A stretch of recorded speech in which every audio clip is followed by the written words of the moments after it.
Hello everyone, how are you doing? This is MD Tech here with another quick tutorial. In today's tutorial, I'm going to show you guys how to resolve if you're having an issue with your MSI laptop or desktop where the Wi-Fi is not working properly. So this should hopefully be a pretty straightforward process, guys, and without further ado, let's go ahead and jump right into it.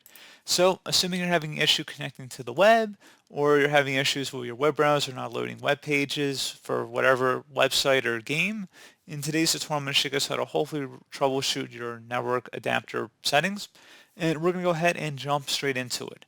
So we're going to start off by opening up the search icon, and you want to search for settings. Best result should come back with settings. Go ahead and open that up, and then you want to select the three horizontal lines up at the top to open up the navigation features, and then you want to select network and internet. On the right side, you want to go down to where it says advanced network settings and go ahead and select that. And then underneath more settings, select network reset, reset all network adapters to factory settings.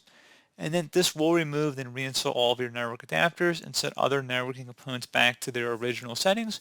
You might need to reinstall other networking software afterwards, such as VPN client software or virtual switches. And your PC will be restarted within 5 minutes, so you guys make sure you save and close out of any open programs and applications before you proceed. And we're going to go ahead and select the Reset Now button. Are you sure you want to reset your network settings? Go ahead and select Yes.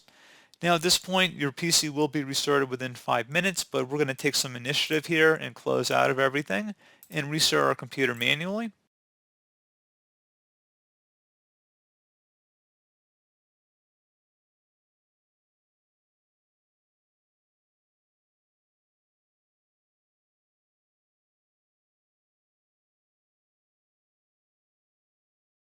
And then hopefully once you have restarted your computer, you might have to enter in your network credentials again, but that should pretty much be about it.